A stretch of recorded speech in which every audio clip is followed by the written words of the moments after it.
અને ભજન કરવા આયા હોય એમ આપણે લડી લેવાનું. ઠંડી થી કઈ બીવાનું કામ છે? બીવાએ કઈ કામ થાય નહીં. એટલે એક નાનું કીર્તન કરીએ, બધા ભાવથી બોલજો. બે તાળી પાડજો, તાળીથી ઠંડી જતી રહે. અને 5 ટેરવા હાથે ટકરાય. જેટલા જોશથી ટકરાવશો એટલું બ્લડ સર્ક્યુલેશન વધશે. હું નથી કહેતો, WHO એવું કહે છે કે ભારતમાં વિશ્વમાં 200 થી વધુ દેશ છે, પણ ભારતમાં જ 2 હાથ ભેગા કરવાની સંસ્કૃતિ છે. ખબર નહીં કોને યુગ પુરુષે આ શીખવાડી ગયા. અને WHO ને હવે ખબર પડી કે હાથ જોડવાથી શું થાય છે અને હાથ ઘસવાથી ટકરાવાથી શું થાય છે. બહેનોના હાથ આખો દિવસ ટકરાતા હોય, ઘસાતા હોય. તમે જો મોઢું અને પગનું તળિયું, મતલબ મોઢું તમારે ધોવું પડે, પણ પગનું તળિયું અને હાથ કઈ મેકઅપ ના કરો તો કાયમ ઉજળા ને ઉજળા. જે ઘસાય હોય ને એ કાયમ વ્હાઈટ જ રહે. એટલે WHO ને હવે ખબર પડી કે તાળી પાડવાથી બીપી કાબુ રહેશે, ડાયાબિટીસ કાબુ રહેશે, અને કંઈક લોહી જોમતું હોય, કંઈક ગોઠો થતી હોય તો વેરાઈ જાય છે. રિપોર્ટમાં આવ્યું. આ ક્યારે આવ્યું કે જ્યારે વિશ્વની મહાસત્તા ભારતમાં એના વડા આવ્યા, વિશ્વની મહાસત્તા, અને ભારતમાં એરપોર્ટ ઉપર ઉતર્યા એટલે એમને આમ ચાલુ કર્યું. જે અમને બધા 200 દેશોમાં મહારાજ આમ એમને જે પરંપરા ચાલુ, પણ ભારતમાં ઉતર્યા એરપોર્ટ ઉપર એટલે આમ સામે કોઈ આમ ના કરે. આપણે કઈ રીતના આવકારીએ મહેમાનોને? કોઈ આવે આપણા ઘેર તો કઈ રીતના કરો તો ખરા. તમે ભૂલી જશો ને ત્યારે આપણે ભૂલી જઈશું એવું આવ્યું છે. આપણે આપણું ભૂલી જઈએ એવું આવ્યું છે. હમણાં સરસ મહારાજ, હમણાં અમે થોડી વાર બેઠા હતા ત્યારે રામદાસ મહારાજ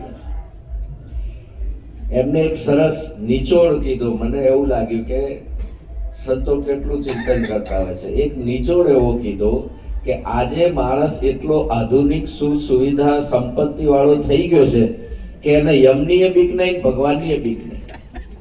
તમને કોઈની બીક છે ખરી? તમે બજારમાં જાઓ, કોઈની પડી છે, ખાઈ પીને હોઈ જ જાય છે કે ભલે નરક આવતું ભોગવી લઈશું, પણ હાલ તો જીવવા દો કે છે.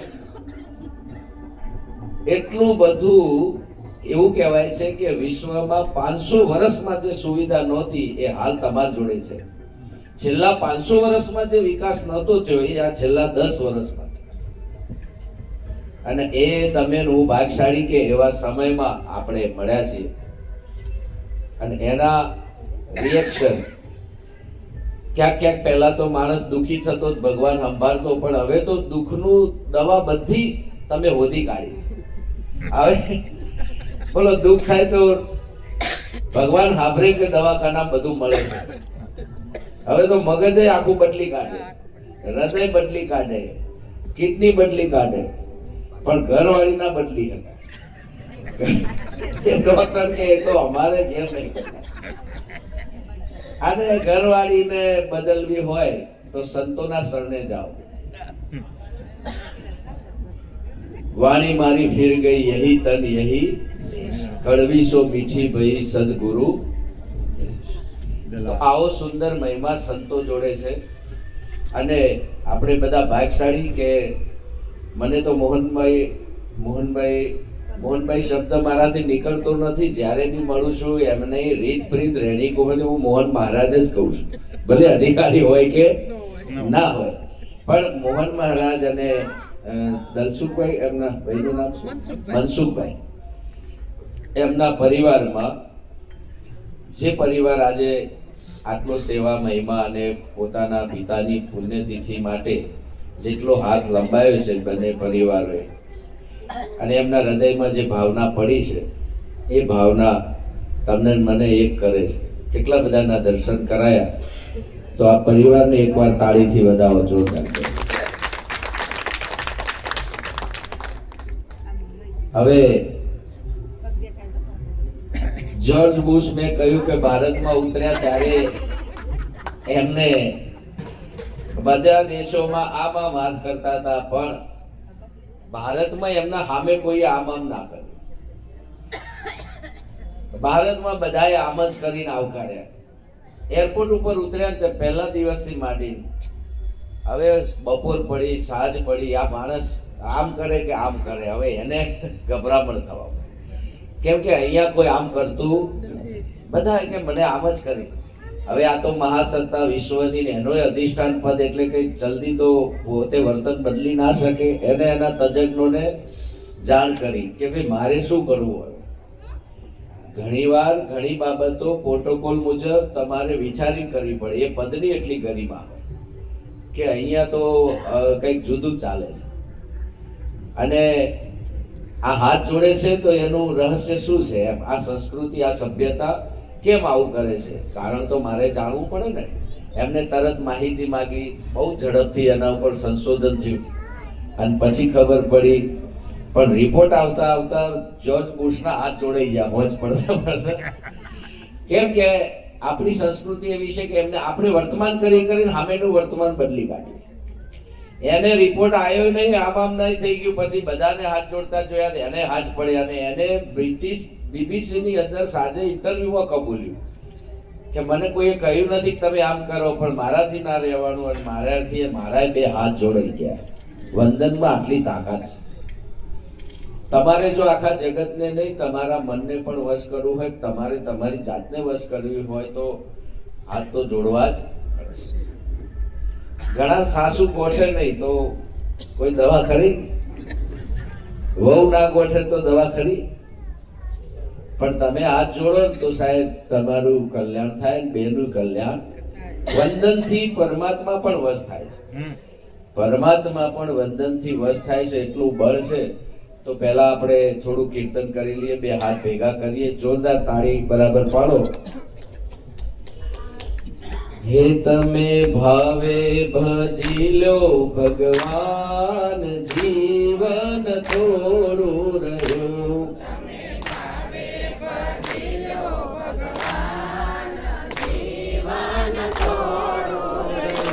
કઈક આત્માનું કરી લો કલ્યાણ, જીવન થોડું રહ્યું.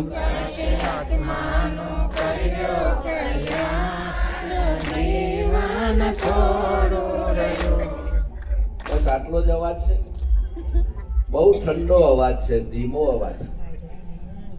તમે હજુ મન મૂકીને ગાયું જ નથી. તમે ગાશો તો ગાજ છે. અને તમે એટલું દિલ ખોલીને ગાઓ કે ક્યાંય લોહી જોમે નહીં, બીપી વધઘટ થાય નહીં, કશું ના થાય. ક્યાંક જામતું હોય તો જતું રહે. એટલે કીર્તન કરો તો તાળી અને મન એકદમ મન ખોલીને મન મૂકીને કાર્ય કરો. હું કહું ભજન કરો કે રસોઈ કરો, જે કામ કરો એટલું સંપૂર્ણ કરો. એના ઉપર એટલું ધ્યાન કેન્દ્રિત કરો કે એ પ્રસાદ બની જાય. તમે રસોઈ બનાવતા હોય તો એ પ્રસાદ ક્યારે બને? તમે જ્યારે એમાં ભળી જાઓ ત્યારે એ પ્રસાદ બની જાય. વસ્તુ તો એક જ હોય, પણ કોને પ્રસાદ કહેવાય, કોને અન્ન કહેવાય? તમે આ સામાન્ય ઘેર જાઓ તો શું કે જમી લો, ભોજન કે બધું કે. પણ સંતોના દ્વારે જાઓ તો આ લોકો પ્રસાદ કે. કેમ કે પ્રસાદ લઈ લો. કેમ પ્રસાદ કહેતા હશે? શું ફેર છે ભોજન અને પ્રસાદ? બોલો જ ખરા. હા, જે વસ્તુ તમે ભોગવવા માટે કે તમારા પોતાના માટે નથી કરતા, પરમારથ માટે કરો છો, એ બધું પ્રસાદ છે. કોઈ સંત પધાર્યા છે, કોઈ મહેમાન પધાર્યા છે. અતિથિ દેવો ભવ. આપણી સંસ્કૃતિ 4 દેવોને માન આપે છે. માતૃદેવો ભવ, પિતૃદેવો ભવ, અતિથિ દેવો ભવ અને ગુરુદેવો. હવે બીજા બધા તમે વધારાના ખોડ્યા છે. આ 4 તો બહુ છે. વેદ પ્રમાણિક છે આ વસ્તુ. અને આને મૂકીને તમે હવે ઘણા બધા પકડ્યા છે, પણ એમાંથી આ સંતો છોડાવે છે.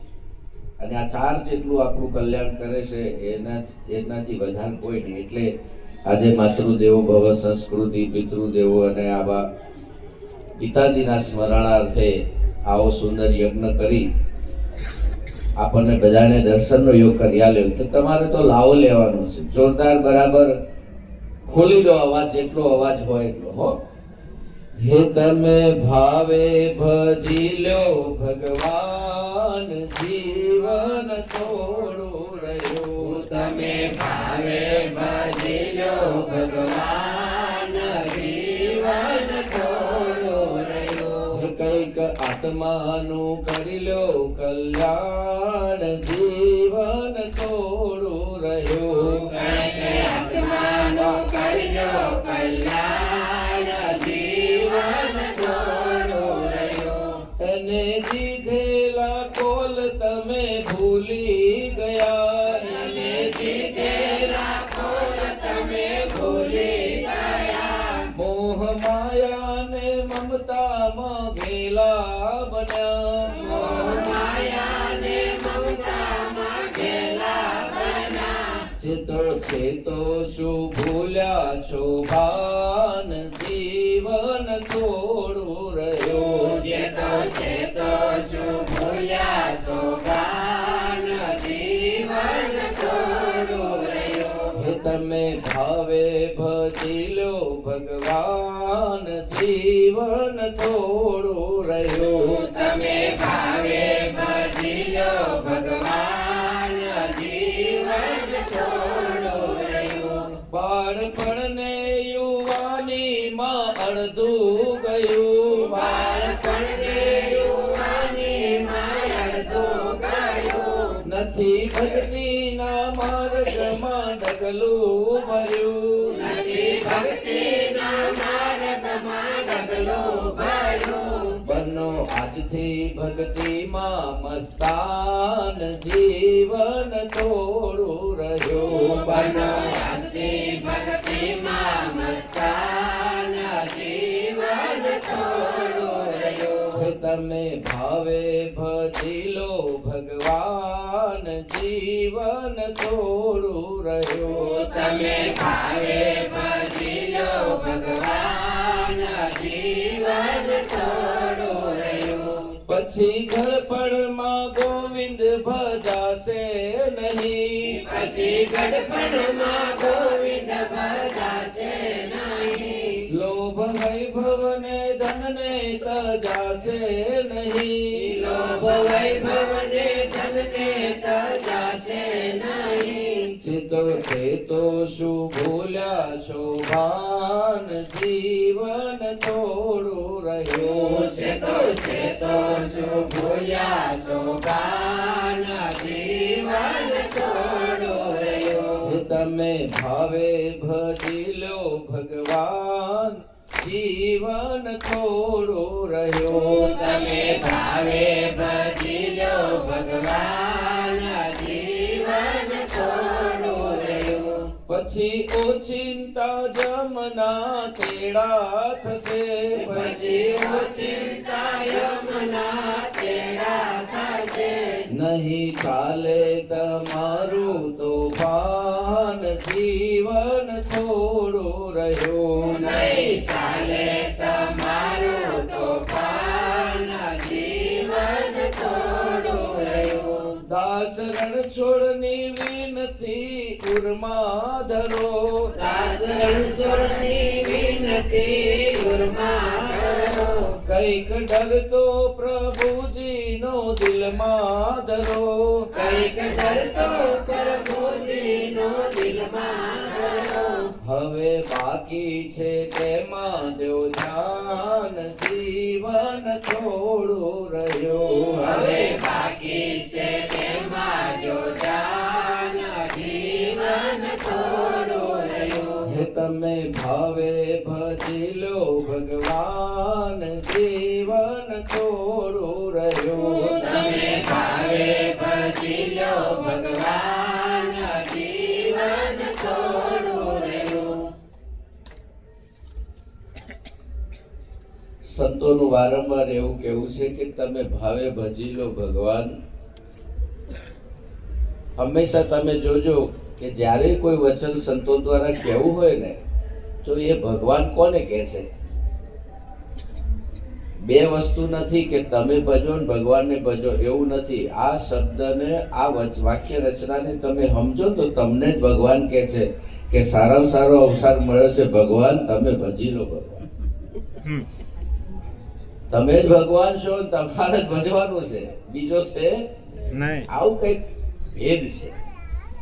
પણ આટલે ઊંડી દ્રષ્ટિ ક્યારે પડશે? અને તુલસી મહારાજ જેવું રાખવું, ઉપદેશ ક્યારે કોઈને નહીં આપવો, ઉપદેશ હંમેશા આપણે જ લેવો.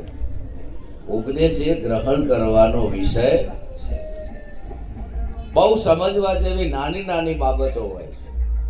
તુલસી મહારાજ જ્યારે પણ ઝાડ નીચે બેઠા હોય કે ગમે ત્યાં બેઠા હોય, કોઈ વિચાર સ્ફુરે તો એ પહેલા પોતાની જાતને કહે છે, તુલસી દયા ન છોડીએ જબલક ઘટ મેં. આ તુલસી મહારાજને વિચાર આવે, તુલસી તુલસી જ કહે છે. એને ક્યારેક કોઈને સંબોધન કર્યું નથી. એના તમામ જે કંઈ પણ રચનાઓ લખાણ હોય, તમે જોજો તુલસી પોતાની જાતને જ કહે છે, તુલસી દયા ન છોડીએ જબલક ઘટ મેં. એક લીટી આટલી કહી અને પોતાની જાતને કીધી. તમારે જ્યારે કંઈ પણ જે ભાવના જાગે ને તો તમારી જાતના ઉપર પહેલી લાગુ કરે. જે કંઈ પણ હોય એ તમારે પોતાને તમારાથી, આ મોટો વળાંક છે ને, એના માટે સદગુરુની જરૂર છે. આ બહુ મોટો વળાંક છે. જ્યારે બહિર્મુખી દ્રષ્ટિ અંતર્મુખી થશે ત્યારે તમને સાચો ફાયદો થશે, સાચો નફો થશે. હાલ તમને બહારના નફા બહુ થતા હશે, પણ તમારે નુકસાન કરી રહ્યા છે. બહારથી કદાચ તમારે પ્રપંચ, વૈભવ, ધન સંપત્તિ, રૂમો, મકાન, નવા ગાડી, બંગલા બધું વધતું હશે, પણ તમે તમારું સર્વૈયું, તમારી બેલેન્સ શીટ જોશો તો નુકસાન તરત જ.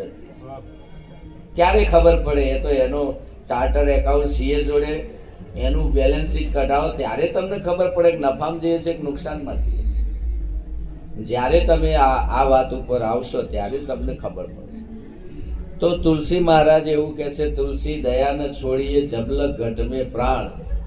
પછી બીજી લીટી બહુ સમજવા જેવી છે. કેમ દયા આટલી બધી રાખવાનું કહે છે? તો બીજી લીટીમાં કહે છે, દયા ધર્મ કા મૂળ હૈ, પાપ મૂળ અભિમાન. બે જવાબ બીજી સાખીમાં તરત આપી દીધા. દયા એટલે માટે રાખવાની કે ધર્મનો પાયો એના ઉપર ટકી ગયો છે. તમારા મારા જીવનમાં ધર્મ રાખવો હોય અને ટકાવવો હોય તો ધર્મ 4 પાયા ઉપર શાસ્ત્રોમાં વર્ણન કર્યું છે. 4 પાયાથી ધર્મ સતયુગમાં, દ્વાપરમાં, ત્રેતામાં અને હાલ કળિયુગમાં એક પગ ઉપર આ ધર્મ ટકી રહ્યો છે. પરાણે ટકી રહ્યો છે. પરાણે ટકી રહ્યો છે. તો આ તો કંઈક મહાપુરુષો પુરુષાર્થ કરી રહ્યા છે ને, તમારે તો રોમનું નોમ લેવું નહીં. મજા પડી ગઈ છે, એવી મોજ આવી છે ને. આવો યુગ તો કોઈને જોયો જ નહીં. કેટલી વાનગીઓ, કેટલું ખાવાનું, પહેરવાનું, ને હવે તો ફ્લાઇટોમાં ફરતા થઈ ગયા. ફટાઈને અમેરિકા, કેનેડા, ઓસ્ટ્રેલિયા, ન્યુઝીલેન્ડ ઘેર. યુગો જતા રે, કોઈને બાપ દાદા ભાડ્યું નતું આવશું. તમને મોજ પડી છે. ખબર નહીં આ જોર હાટા હુકમ રામ લેવડાવા છે. રામ અને મનસુખભાઈને બહુ સરસ સારમાં સાર અમે બેઠા હતા, સંવાદ થોડો મને આજે જિંદગી પહેલી વાર બાપુ રામદાસ મહારાજ, મને એવું થયું કે મને સાંભળવાની ઈચ્છા થઈ. કે મને એવું લાગે કે જ્યારે આ બાપુ બોલતા હોય કે કોઈ પણ સંતો બોલતા, જ્યારે માણસ પોતાનો અનુભવમાંથી શબ્દ કાઢે. દલસુખભાઈને એક સરસ વાત કરી.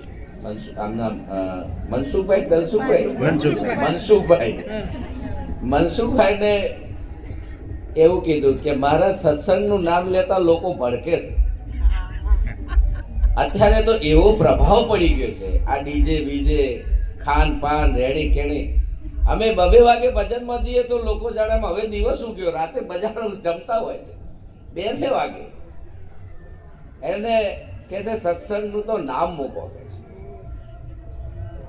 આ સત્સંગ કોઈને ગમતો બીજા બધામાં રુચિ છે એને, ખાવા પીવા, પહેરવા, ઓઢવામાં, એમાં કોઈ ક્લાસ નથી, એના કોઈ વર્ગો નહીં ચાલતા, તોય બધું આવડી જાય. પણ સત્સંગ માટે એને વાળવો હોય તો લોઢાના ચણા ચાલો. આજે જો તમે જોજો કોઈ યુવાનને કે કોઈ બાળકને કે કોઈ પણ તમારે જો આ માર્ગે વાળવો હોય તો બોલો કાઠું છે, તમે તમારી પ્રજાને નહીં લઈ જઈ શકો. તમે તમારી પ્રજાને બીજું બધું ઇંગ્લિશ મીડિયમ વિશ્વની બધી ભાષાઓ શીખવાડી શકો, યોગ કરાવી શકો, એને બધા ક્લાસ બીજા સ્વિમિંગના, વ્યાયામના, બીજે બધું બોડી મેન્ટેન કરી શકો, પણ બોલો ભજન ના કરાવી શકો. બીજું બધું ફિટનેસ કરાવી શકો, પણ બોલો ભજન કરાવી શકો? કેમ નથી કરાવી શકતા? સુધો તો ખરા, આપણામાં ભજન નથી. અને જ્યાં સુધી આપણામાં ના આવે, જ્યાં સુધી ભજન પરિવારમાં આવતું. એક સરસ મહારાજે હમણાં સત્સંગમાં મહારાજને એક વાત મૂકી હતી સંતના દર્શન ઉપર. સંતનો ભેટો થયા વગર સત્સંગ નહીં મળે. પણ સંતને ઓળખવા કઈ રીતે? સંત કોને કહેવાય? આ પ્રશ્ન આજકાલનો નથી. ભાગવતમાં જે સ્કંદો આપ્યા છે અને એની અંદર માતા દેવહૂતિ કોને પૂછે છે? કપિલ મુનિને પૂછે છે. માતા દેવહૂતિ એટલે સ્વયં મનુની દીકરી, અને જ્યાં નવધા ભક્તિ પરિપૂર્ણ જેની થઈ ગઈ છે, જેની નવધા ભક્તિ પરિપૂર્ણ, જેની કુખે જ્ઞાન યોગ ઉદય થયો છે, એવા કપિલ મુનિ, જેને પોતાની સતી જતી પોતાનો ધર્મ, આ માતા કપિલ મુનિને પૂછે છે કે સંત કેવા હોય? સંત કોને?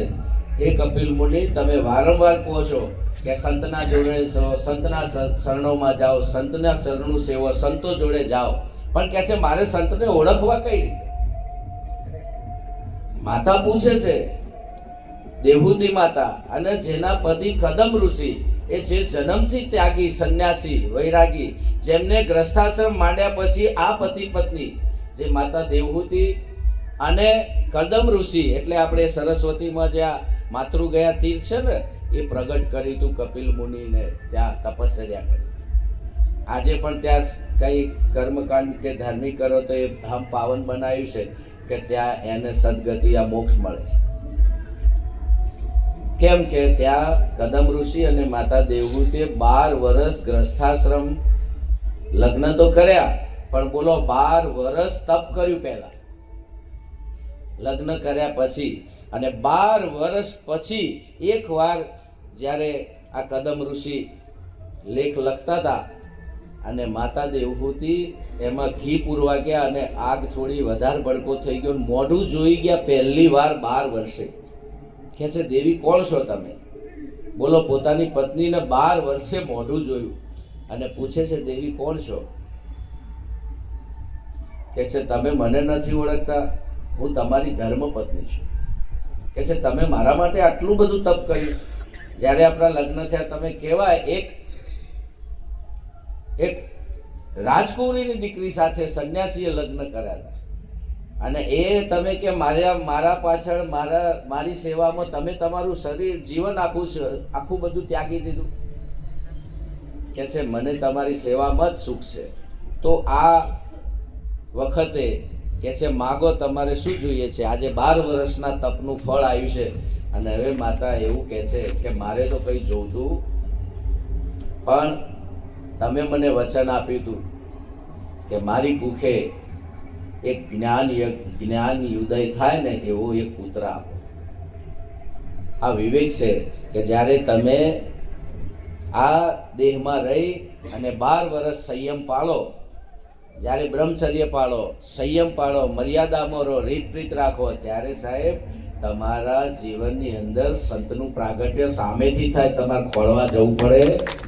તમારું પાત્ર પવિત્ર બનાવો, તમારા વિચારો, તમારું ખાનપાન, તમારી રહેણી કેણી. નિરાંત બાપુ પહેલા રહેણી કેણી આપે છે.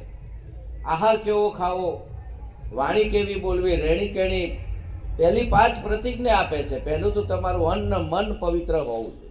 અને જ્યારે પાત્ર ઉદય થાય ત્યારે તમારે ખોળવા નહીં જવું પડે.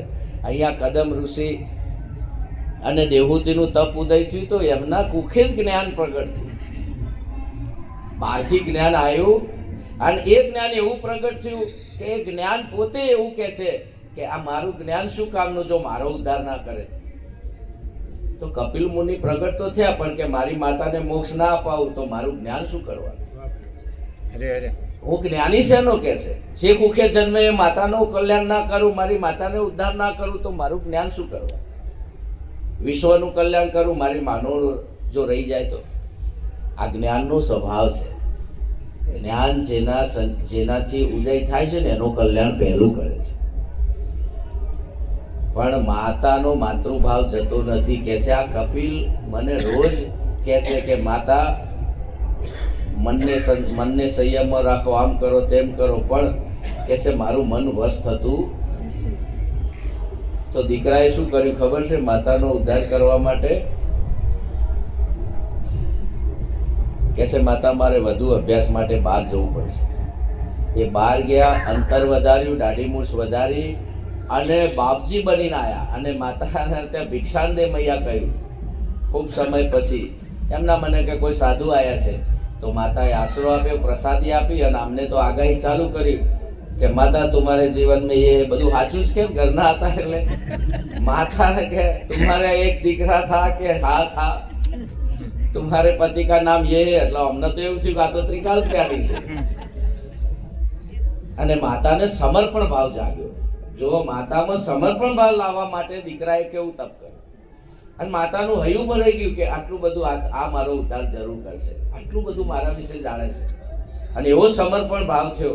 અને એ સમર્પણથી માતાના જ્યારે જ્ઞાન યોગ થયો, અને ત્યારે માતાએ પ્રશ્ન પૂછ્યો કે બાપુ તમે કહો છો કે સંતના શરણે જો, સંત કોને કહેવાય? સંતની ઓળખાણ કઈ રીતે થાય? હું ક્યાં જઉં મને સંત મળે? હવે દીકરો એવું તો કે હું અમે બેઠો છું એવું કઈ રીતે કે?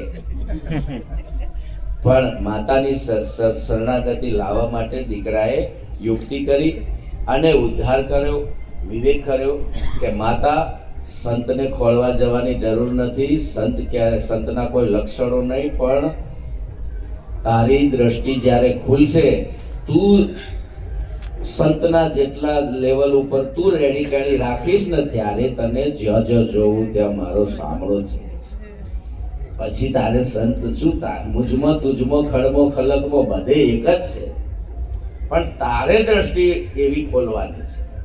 એટલે આપણે દયારામ મહારાજ આરતીમાં ગાતા ને, જે દાડ તમારી દ્રષ્ટિ ખુલશે એ દાડે कैसे जा जा હું તો જોઉં રે મારા વાલાને નિહારું, વસ્તુ સ્વરૂપે વાલો રે સગળે રહ્યો વાપી,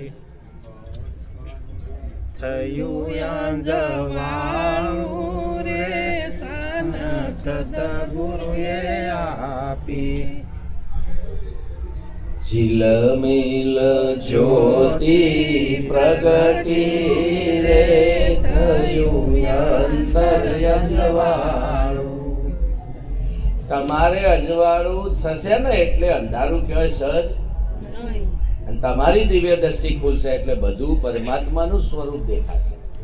પછી બધું સંત સ્વરૂપ, બધું સંત સ્વરૂપ.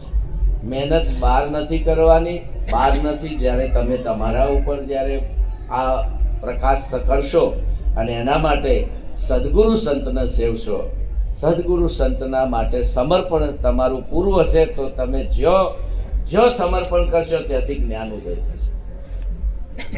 જ્યાં સમર્પણ કરશો ત્યાંથી જ્ઞાન ઉદય થશે. પણ તમારી સમર્પણની જેટલી ઊંચાઈ વધારે એટલું પરિણામ.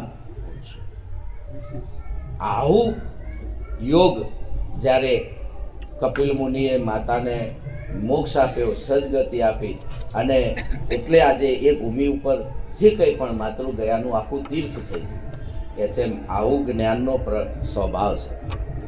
તો આપણે પણ જ્યાં ભૂમિ, ગામ, નામ, દેશ, સંતો તારે છે, આ બધા આગળ તારી ગયા.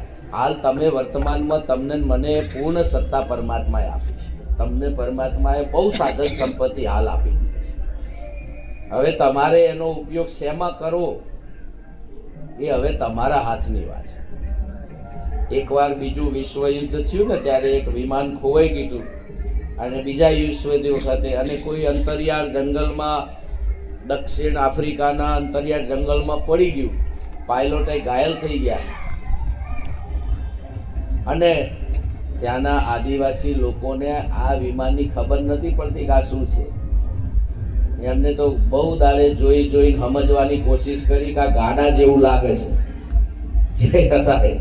અને એ વિમાનને બે બળદ બોધી અને હેડાડવાનું કર્યું અને આખું ગોમ એમાં રાજી થાય કે જબરદસ્ત ગાડું સારું નવું આધુનિક ગાડું છે આ.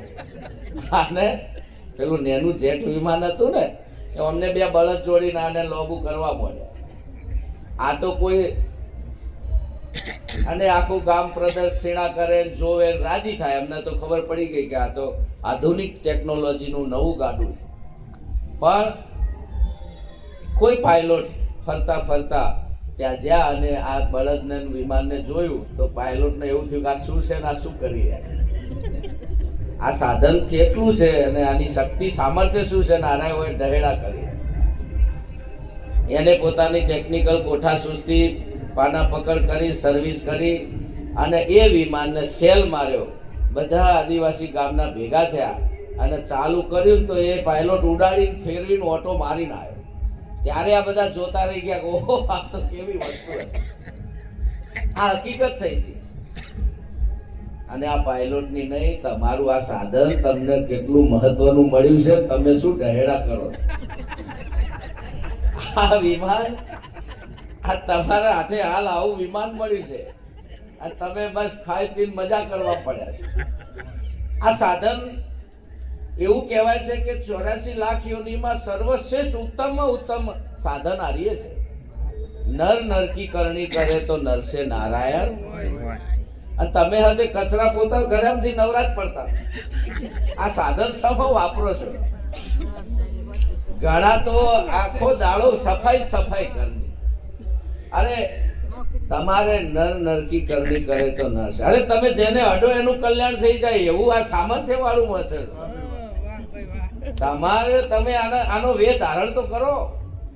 આની મર્યાદા તો ચડવા અને આનુંથી કેટલું કામ કરી શકો. વિવેકાનંદ, મહાવીર, બુદ્ધ, યુગે યુગે રામચંદ્ર, કૃષ્ણ, યુગે યુગે એમને આની કદર કરી. આનો ઉપયોગ શેમાં કર્યો? અધર્મનું ઉત્થાપન કરી ધર્મનું સ્થાપન કરે, ફરે મલકની માય અભેપદ. તમે જ બીવાઈ જાઓ ને કોઈ વસ્તુ નહીં તમારા ઉપર નહીં ચાલતું કે ચાલતું જ નહીં. તમે જ લાચાર થઈ ગયા છો ગરીબ. અરે પગ ધરે પૃથ્વી પાવન કરે ફરે દેશ. જો તમારા પગલા પડે. તમારું સામર્થ્ય સામાન્ય નથી. અરે બે ચાર બાબતો નાની મોટી કાઢી નાખો અને જુઓ તો ખરા આ વિહંગમ માર્ગનું આ સાધન છે. પેલા આદિવાસીઓને ખબર પડી કે ઓહો આ તો જોતા રહી ગયા આકાશમાં ઉડવાનું હતું અને આપણે તો વર્ષો સુધી દોયડો બોધી ખેંચતા. એટલે તમે એનું મૂલ્ય કરો અને આની સમજો. અને આ પાછું થોડા સમય માટે છે એટલે કીધું વીજળીના ચમકારે મોતીડા ભરેલો પાનભાઈ અચાનક અંધારા. આ ગમે ત્યારે ચમકારા ભેગું જતું રહેશે. આની કોઈ મુદત નથી, આની કોઈ અવધિ નથી. અને જતું રહે એ પહેલા તમે વિહંગમ માર્ગને પકડી લો અને પકડીને તમારું કલ્યાણ કરી લો. નથી બીક કોઈની મને આ જગતમાં, શું પૂછો છો મુજને હું શું કરું છું, મને જ્યાં ગમે ત્યાં હરું છું. એક વાર તમે તમારી पता जब चला मेरी हस्ती का मुझको सिवा मेरे अपने दूजा कुछ नहीं, मैं ही मैं वो दूजा कुछ. एक વાર સમ્રાટ થઈ જો કોઈની હાડાબારી નહીં રાખવી પડે. પછી તો હાથે કરીને હલકા સિદ્ધને પડો છો, ઘેર ઘેર ભીખ સિદ્ધને માગો છો, કેવું માનીને હવે તમારે શાની જરૂર છે? હાથે કરીને શું કામ રોજ નીચા ઉતરતા જાઓ છો?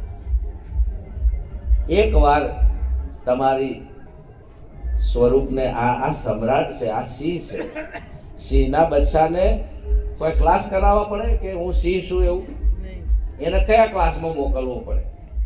પણ સમય આવે આખા જંગલમાં એની સત્તા ચાલે. હાથી ને બાથી બધા ભલે ગમે એટલા તાકાતવાર હોય, પણ સિંહ એટલે સિંહ. અને પછી એને કોઈ પ્રમાણ કે સર્ટિફિકેટ કે કોઈ લોકમતથી ચૂંટાઈ ના આવે. એ તો પોતાની રીતે સિંહ છે જ. એના પોતાના ઉપર વિશ્વાસ છે, એને જન્મથી એનું એની માતાનું ને એના પિતાનું ને એનું કેળવણી ને એની સંસ્કારમાં બધું આવી જ જાય. આ સામાન્ય વાત નથી. એમ તમારે તમારું જ્યારે સ્વરૂપમાં તમે જ્યારે લલકારશો ને ત્યાં પછી તાલીમની જરૂર નહીં પડે, ક્યાંય પછી તમારે પાછું એ નહીં પડે. સિંહને અને તમે બધા સિંહ, તમે વિચાર કરો, આટલા બધા જનાવર, સિંહ આટલો ભલે જંગલનો રાજા રહ્યો, પણ બોલો તમારાથી બીવાય જ નહીં. બોલો ખરા. ઘણા ત્યાં સિંહ નોકરની જેમ રાખ્યો, હાલે સાઉથ દક્ષિણ ભારતમાં જતો, સિંહમાં ઘરમાં નોકરની જેમ ફરતા. કેમ એવું? કેમ કે તમને પરમાત્માએ 4 વિશિષ્ટ અંતર, તમને મન આપ્યું, બુદ્ધિ આપી અને નિર્ણય કરવાની વિચારશીલ તમને શક્તિ આપી. 4 વસ્તુ વિશિષ્ટ આપી. સિંહ આટલો બધો શક્તિશાળી છે, પણ બોલો તમે એને તાળું મારી અને જેલમાં પૂરી દો, અને એ આવડું જ નાનું તાળું સિંહને મારી દો તમે દરવાજાને, અને તાળું મારીને ચાવી એના સામે જ એના ઘરમાં નાખી દો. બોલો સિંહ ખોલીને બહાર નીકળે? એનામાં આટલી ઓછું છે, બુદ્ધિ નહીં. તાકાત છે પણ બુદ્ધિ. તમે એના સામું જ આવડું તાળું નાનું મારો, જોપો બંધ કરી દો અને એ ચાવી એના સામું અંદર નાખી દો. બોલો સિંહ ખોલીને નીકળી શકે બહાર? હાથીને આખા જંગલના ભારે ભારે વસ્તુ ખેંચે, આટલું બધું તોડફોડ કરે, પણ એને કાબુ માણસ કરી લે. એને ખાલી દરોડામાં રસો આમ કરીને એક લાકડાના ખૂંટામાં બોધ દે તો હાથી બોલો આખી રાત બંધ થઈ રહે. બોલો આખો ઝાડ ઉખેડ નાખે. એમ કે એને એમ કે ભ્રાંતિ થઈ જાય, હું બંધાઈ ગયો. પછી એટલો દોરામાં એને બાંધી દે. એ જાતે ખોલી શકતો નથી. એમનામાં સીમિતતા છે, એમના સાધનમાં. જ્યારે તમે અસીમ છો, તમે તમારું સાધન બધું અસીમ છે. જ્યારે તમને આના ઉપર વિશ્વાસ આવશે, અને એ વિશ્વાસ આ વિસ્ફોટ છે ને સંતો સદગુરુ મહારાજ કરે છે. જે દાડે તમારે પછી તમારે કોઈની બીક નહીં લાગે છે, એટલે કોઈ બીવડાવતા નહીં, પણ તમારે કોઈની બીક નહીં લાગે. તમે મુક્ત જ છો, તમે શુદ્ધ જ છો, તમે પવિત્ર જ છો. પણ એક દાડ ભ્રાંતિઓનું આવરણ નીકળી જાય ને એટલે પછી તમારે તમારા આનંદને સુખ શાંતિ ખોળવા માટે હિમાલય કે હરિદ્વાર કે જંગલમાં કે એકાંતમાં ના જવું પડે. તમારી શાંતિ અખંડ રહે. તમે બજારમાં હોય તો ઘરમાં હોય તો તમારી શાંતિને કોઈ ભંગ ના કરી શકે. તમારા આનંદ આવે ને જાય નહીં, તમે પોતે જ આનંદનું સ્વરૂપ છો, સચ્ચિદાનંદ સ્વરૂપ છો તમે પોતે જ. આ હું નથી કહેતો, 4 વેદ પુરાણ શાસ્ત્રો સંતો બધા અનુભવી મહાપુરુષોએ પ્રમાણિત કરેલું છે. તમારું સ્વરૂપ સત ચિત અને આનંદનું છે. તમારા આનંદ શેનો ખોળવાનો હોય? અરે તમારા સાથે જે આવે એ આનંદ થઈ જાય, તમારા હાથે જે આવે એ શાંત થઈ જાય, તમારા હાથે જે આવે એ શીતળ થઈ જાય. તમે જ બધાના તમારામાં અંદર બધો ખજાનો પડે છે, પણ આપણે વાપરતા જ નથી. મુઠ્ઠી વાળી છે તે હવે આપણે ભિખારી બની ગયા છે. આટલી બધી સંપત્તિ હોવા છતાં આપણે એને ખબર નથી. તો આ જ આંખ, એટલે તો સંતો એક ભજનમાં કીધું છે, આંખ મારી ઉઘડે ત્યાં સીતારામ દેખું, ધન્ય મારું જીવન કૃપાએ લેખું. ઘણા પોપટની જેમ આખી જિંદગી આ ભજન ગાય, પણ એમની ઓખો જ નહીં ખુલે. હવે આ ગાવાથી ખુલે, રોજ ભજનમાં જવાથી ખુલે. ઘણા એવા ભજનો છે, હે જાગ જીવલડા ભવ. ઘણા કલાકારો ગાગા કરે છે, પણ એના જીવ જાગતો જ નહીં. એને તો કલાકાર નથી, પૈસા મળે ને રાતની હાજરી પડાય એટલે જોડે સુખ, બીજો ઓર્ડર આવે એની રાહ જોવે. એને ગાગા કરે છે, ગાવાથી આખી સભાને મનોરંજન પ્રમાણે છે, પણ એ સુખી નહીં. એ ગાય છે આમ બીજા ઉપર ગાય છે, હે જાગ જીવલડા ભવ સાગર ના કોઠે આવેલું નાવ ડૂબે છે. આ તો તારે તારી જાતમાં જ કહેવાનું છે. અને પોતાનું જાત છે ને તો ત્યારે એક નાનો દાખલો કહું. આ તો બધું અનંત છે, નેઠે એવું નથી, પાર આવે એવું નથી, પણ એક નાનો આપણે સંગીતનો વિશારદ એટલે તાનસેન કહેવાય. જીતે સમયે અકબરની સભામાં તાનસેન ગાય ને, અકબર જોડે નવરત્નો હતા, એમાં એક નામ આ તાનસેનનું હતું. એવો વિશારદ સંગીતનો, એટલો બધો વિશારદ. અને એક વાર અકબરે પૂછ્યું કે છે, તાનસેન તું આટલું ગાય છે, કોના જોડેથી શીખ્યો આવો આવો રાગ રાગીણી રિયાઝ? કે છે મારા સદગુરુની કૃપા છે. તો કે છે તારામાં આટલું બધું દીપ્યું છે, તારા ગુરુ કેવું ગાતા હશે? મારે તારા ગુરુને સાંભળવા છે. અને તાનસેનને ફાળ પડી, જબરજસ્ત ફાળ પડી. અકબર પૂછે છે કે મારે તારા ગુરુને બોલાય કે તારા ગુરુને બોલાય, મારે તારા ગુરુને સાંભળવા છે. તને આટલું બધું સાંભળે, તારામાં આટલું બધું જેને ખીલવ્યું છે, તો એ કેવો કલાકાર હશે, એ કેવો ગાયક હશે? અને તાનસેનને ખબર પડે કે છે અકબરને હવે શું સમજાવું? કે છે મારો ગુરુ કઈ બજારમાં મળતો નથી કે હેડો આવો, રાજા કે ગો એટલે ગાય. મારા ગુરુની તો વાત જુદી છે, એને મોજ આવે તો ગાય. એ કોઈ કબીર કોઈ અકબરનો ગુલામ નથી કે કોઈ આખા વિશ્વમાં કોઈ એનો આદેશ ના કરી શકે મારા તો કે ગાઓ. અને મારા અકબરને કઈ રીતે કહેવું, મારા ગુરુને કહેવું? પણ અકબરે તો જીદ કરી કે ના, તારા ગુરુ બોલાય. આ તો બહુ વિમાસણમાં છે, એની તો તાકાત નથી ગુરુને જઈને કહેવાની કે મારા રાજા બોલાવે છે, હેડો તમે ગાવા. કેમ કે ત્યાં તો સમ્રાટનો સમ્રાટ બેઠો છે, એવો પાવર છે એને. અને એના આગળ આ ભિખારી થઈ ગયો. આજે તાનસેનને એવું ખબર પડી કે મારા ગુરુએ મને શેના માટે કહી દીધું, હું આ રાજાને રીઝવવામાં બંધાઈ ગયો. કે છે આ તો કે મેં મારી વેલ્યુ ઘટાડી, અને હવે પાછો ગુરુને અહીંયા લાવું તો બધો ગુરુ તો હમણાં મારી ધૂળ કાઢી નાખે. અત્યારે તો સેવકોને ગુરુ કે અત્યારે તો સેવકો ગુરુનો આદેશ કરે. અને એવું નહીં, પણ બાકી ખરેખર આજે તાનસેન વિમાસણમાં જો રાજા જીત કરે છે, પછી આને એક રસ્તો કાઢ્યો. ગુરુને તો કે હું કહી ના શકું ગાવ, પણ અકબરને એવું કીધું કે બાપુ મહારાજ, મારા ગુરુને સાંભળવા હોય તો આપણે ત્યાં જવું પડે. ગુરુને અહીંયા લાવવાય કે આદેશ થાય? અરે કે હું સમ્રાટ છું આ ભૂલોક પર, હાલ મારું આખું જગત માને છે ને, એવો કેવો ગુરુ છે? પણ કે છે વિવેકથી માનું મહારાજ, એમને સાંભળવા હોય તો આપણે ત્યાં જવું પડશે.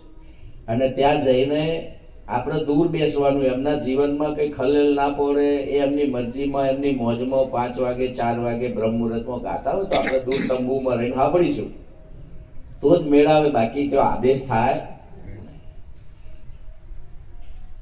કે બહુ ફીકો પડી ગયો તાનસેન આજે. કે છે મારા ગુરુ, મેં इसलिए गा रहा हूं. આ એક શબ્દ પછી બોલ્યા. ક્યારે બોલ્યા ખબર છે? કે જ્યારે એના ગુરુ રાજા ખુદ અકબર આજે એક તંબુ બાંધીને રેતમાં નદી કિનારે બેઠા છે કે એના ગુરુને સાંભળવા માટે. એટલે 1 દિવસ 2 દિવસ આ તો એમની મોજ આવીને સાંભળ્યા ગુરુને. ગુરુની ગાયકી સાંભળીને તો અકબરની આંખમાં આંસુ આવી ગયા. કે છે અને એ વખતે અકબરની આંખમાં આંસુ આવ્યા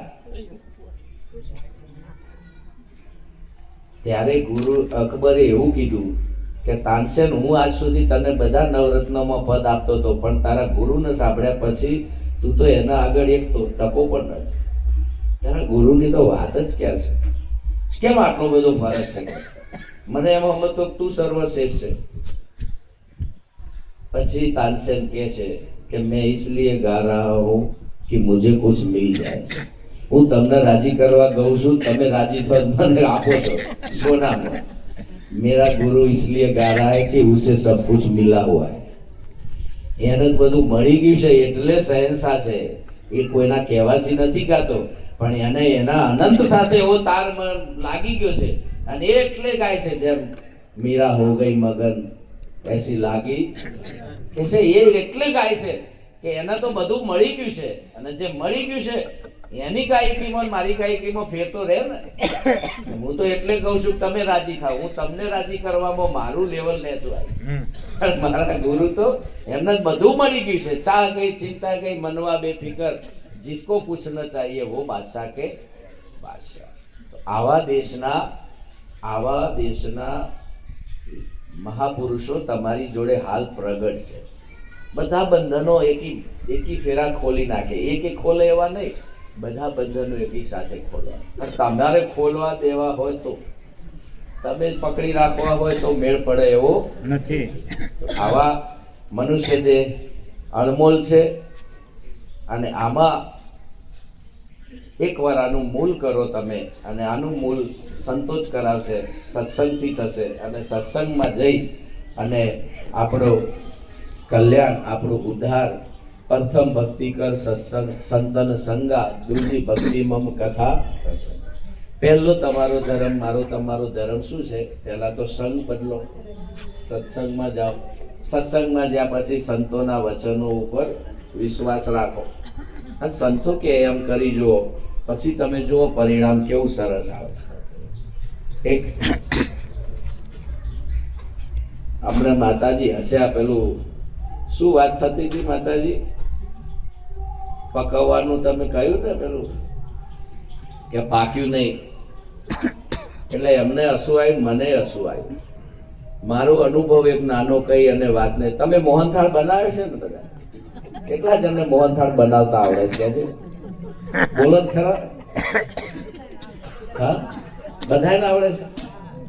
સૌથી પહેલા શું લેવાનું કહેજો? હા, તો રસોડાની તમારો વિષય છે એટલે કહું છું. બહેનોની સંખ્યા હાજર છે કે હા, કકરું દળાયેલું હોય ને, કકરું ચણાનો લોટ, એને શું કરવાનું? ઘીમાં શેકવાનું ને, સુવાસ આવે ત્યાં સુધી થોડું રાતું થાય. અહીંયા રાતું થાય અને પછી શું કરવાનું? ચાસણી બનાવવાની ખાંડની. અને કેટલા તારની? અહીંયા તારની ખાંડ, અહીંયા તાર આવે અને પેડે ત્યાં સુગંધ આવે, અને બે ભેગું કરો અને જોમાવો એટલે મોહનથાળ બની. પણ ના બનાવ્યો હોય કાલ બનાવી જોજો, જે શીખી જોજો. એટલે મેં એકવાર દિવાળી ઉપર મહારાજ મેં પ્રયોગ કર્યો. મારી નોકરી ચાલતી હતી એ વખતે પંજાબમાં, અને અમે બધા ત્યાં નોકરી, અમારે રૂમ આવું ભાડે રાખી ત્યાં મિલ્ક શેડ એરિયા નવો ડેવલપ કરતા હતા. મને પ્રોક્યુરમેન્ટનું કામ આપ્યું હતું, તો હું ને અમારે ટીમ બધી હતી. દિવાળી આવી કે ભાઈ આપણે ગુજરાતમાં દિવાળીમાં મોહનથાળ આપણે કોને આવડે છે, બનાવીએ અને આપણે ખાઈએ. પંજાબનો એરિયા હતો. તો મેં કીધું હવે આમાં શું, આપણે બધા મોબાઈલ છે, વોટ્સએપ છે, બધું રેસીપી આવે છે ને, અમે તો માપ જોયું અને એ પ્રમાણે સીધું લાયા. કકરું, બેસન ને ઘી ને બધું, ચાસણી બધું લાયા, મતલબ પેલું ખાંડ ને બધું. મેં લખ્યું હતું ને એ પ્રમાણે કે પહેલા કઢાઈ મૂકો, અહીંયા સુગંધ આવે, એમ કે આમાં તો સુગંધ આવવા માંડી. અમે બધા ચેતન હતા, સાવધાન હતા.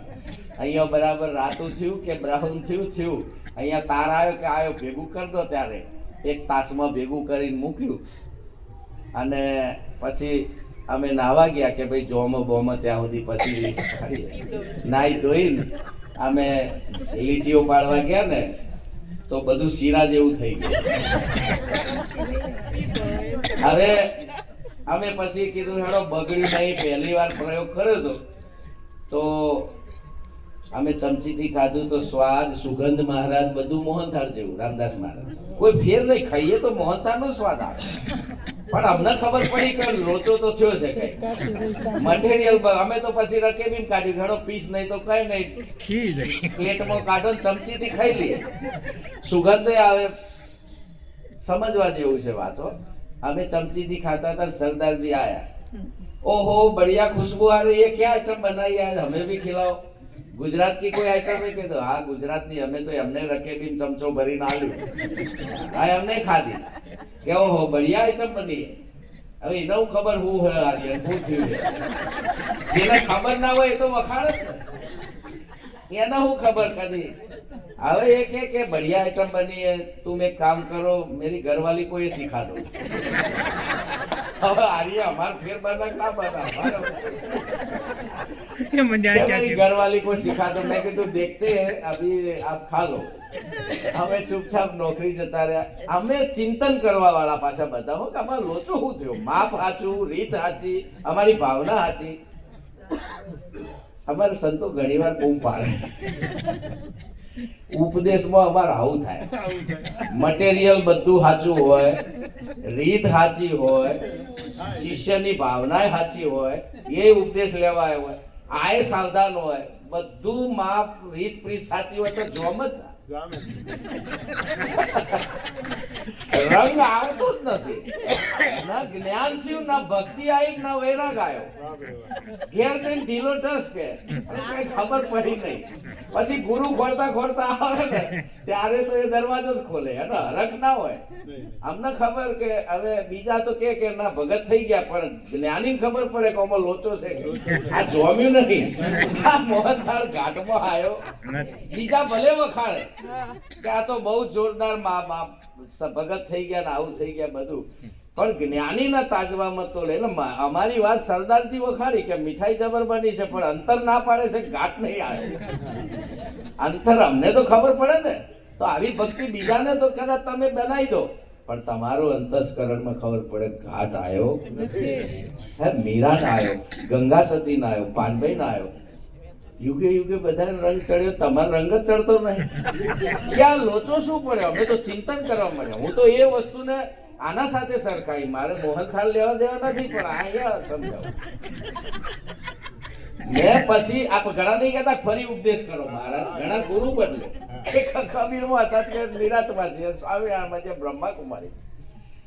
અમે કીધું કે આપણે એક કામ કરો, બીજા રવિવાર ફરી અમે પ્રયોગ કર્યો, એ જ માપ, એ જ રીત પ્રીત, અહીંયા સાવધાની એટલી જ રાખી. મેં કીધું ફરી આપણે ધ્યાન રાખો, લોચો ક્યાં થાય. અહીંયા બરાબર તાયું, કીધું ઢીલું ના થાય, આ ફેરા થોડું કડક કરો, ચાસણી બાસણી બધું જોવા આવ્યું. હા હકીકત પ્રેક્ટિકલ વાત કહું છું. અમે એવું જ કર્યું, માપ અહીંયા સ્વાદ સુગંધ આવવા માંડી, અહીંયા તારની ચાસણી હશે ને અમે તો ફેર જોવામાં આવ્યું. પણ એક વાર બીક લાગી, બીજી વાર અમને નાતા હતા ને તો એમ થયું કે આજ શું થશે. અમે તો ફરી બેઠા જમવાનું, કાઢ્યું તો બધું મમરી થઈ ગયું.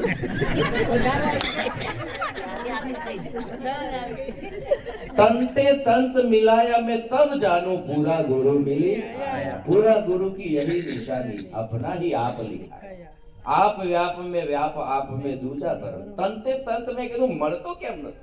માપ હાચું, રીત હાચી, અમારામાં કોઈ એવી શ્રદ્ધા નિષ્ઠા બધા હાચા હતા, ગુરુ હાચા, શિષ્ય હાચો, રીત હાચી, પણ આવા રંગ આવતો નથી કાઢને.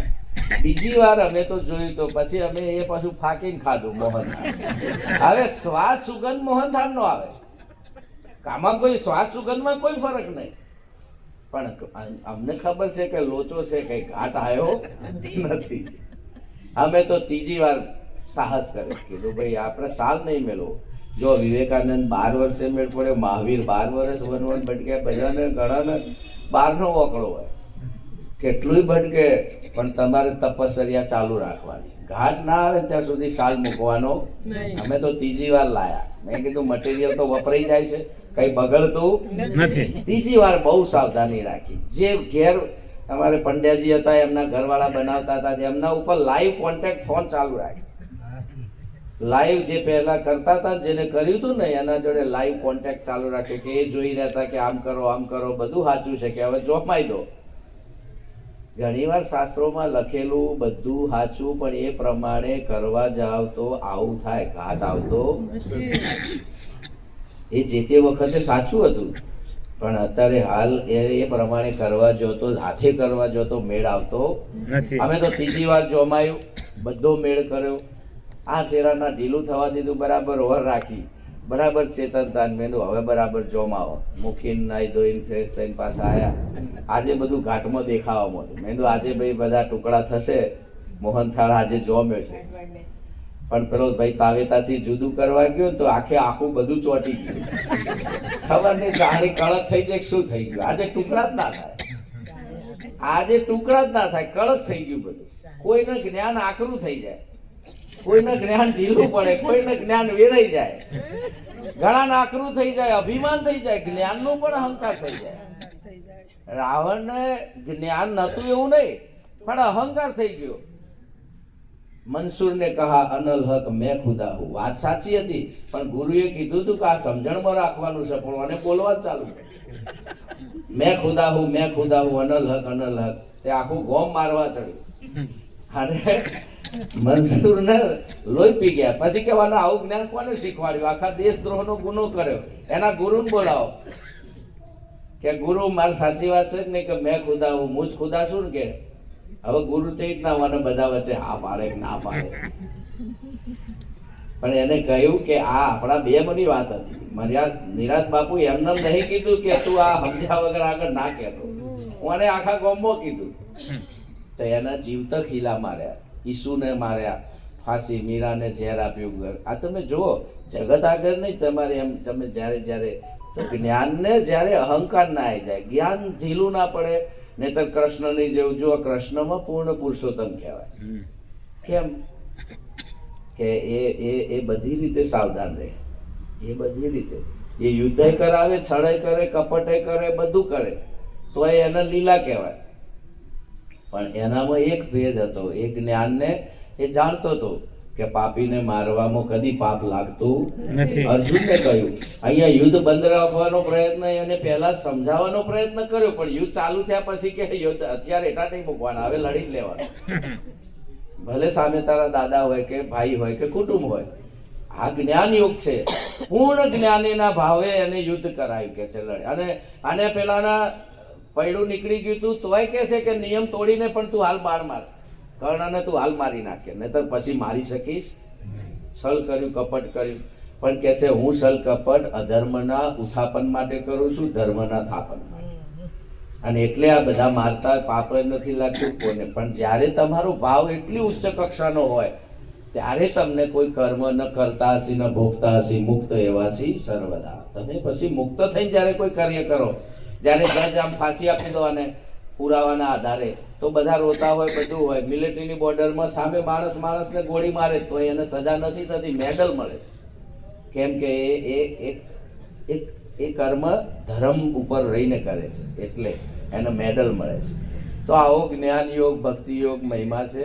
પણ હું તમને કહું, ચોથી વસ્તુ શું થઈ, ચોથી વાર શું થયું? એ મોહનથાળ અમે પછી અમારાથી નહોતો બનતો, બહુ પ્રયત્નો કર્યા.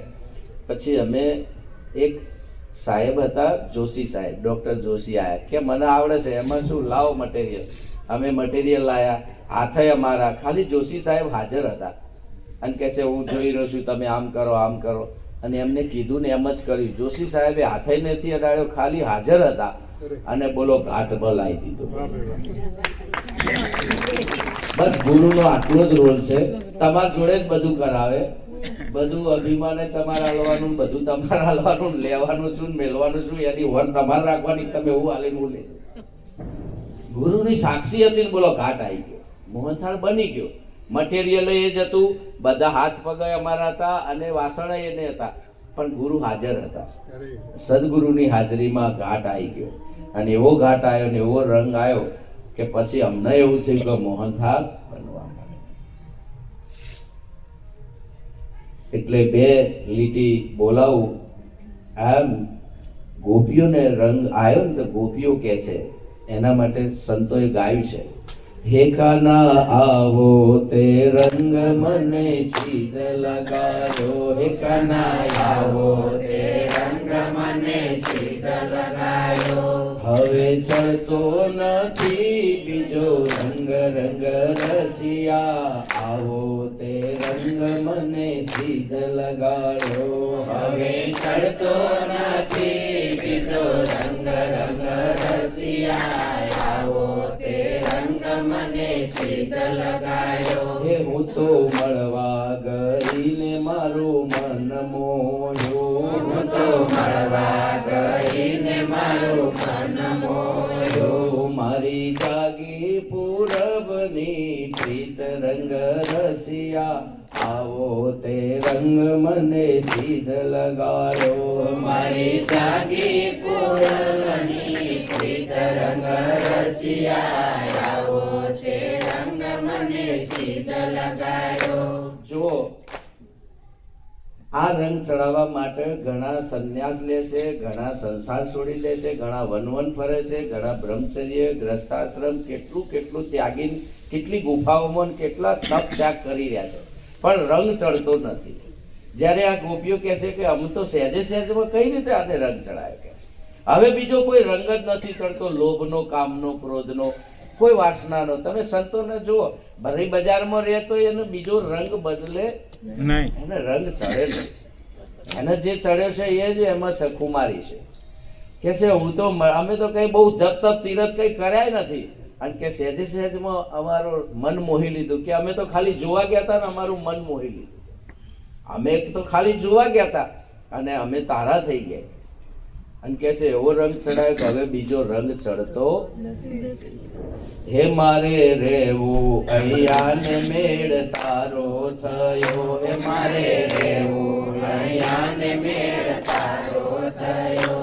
હવે કેમ કરી દાળા જાય રંગ રસિયા, આવો તે રંગ મને સીધ લગાડ્યો. હવે કેમ કરી દાડા જાય રંગ રસિયા, આવો તે રંગ મને સીધ લગાડ્યો. ખાના છાટ્યો તો છાટ્યો હવે પૂરો કરજે, કાના છાટ્યો તો છાટ્યો હવે પૂરો કરજે. મગન તારા રે થઈને રેવાય રંગ રસિયા, આવો તે રંગ મને સીધ લગાડ્યો. મગન તારા તે થઈને રેવાય રંગ રસિયા, આવો તે રંગ મને સીધ લગાડ્યો. આપ સૌએ શાંતિથી સાંભળ્યા, આટલો સુંદર સાથ સહકાર આપ્યો. આ પુણ્યાત્માના પુણ્યના પ્રતાપે આજે આખા પરિવારે આપણને બધાને આવો યોગ કરી આપ્યો અને આપણને દર્શનનો લાભ મળ્યો. સૌને કોટી કોટી વંદન. આપ સૌને દર્શન કરી અને સેવા એ ભક્તિનું પહેલું પગથિયું છે. ઘરમાં સેવાનો ભાવ ખૂબ રાખજો.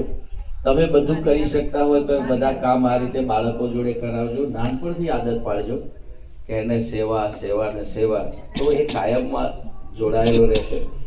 અને સંતોની પધરામણી સતત ઘસારો રહે ઘેર રાખજો. એમ કેમ પ્રકારે કોઈ પણ હમણાં કહ્યું હતું કે બર્થડે ઉજવો ને, તો હવે ઘણા સંતો, ઘણા પ્રેમી ભક્તો બર્થડેમાં પણ સત્સંગ રાખે, બર્થડેમાં પણ સંતોને તેડાઈ અને સેવાને ભજનનો લાભ લે છે. આપણી મૂળ સંસ્કૃતિને વિવેકથી જતન કરીએ, બધા સાથે રહીએ, સાથે ભજન કરી લાવો લેતા રહીએ. આટલું કઈ મારી વાણીને વિરામ આપું. બોલો સદગુરુ મહારાજ.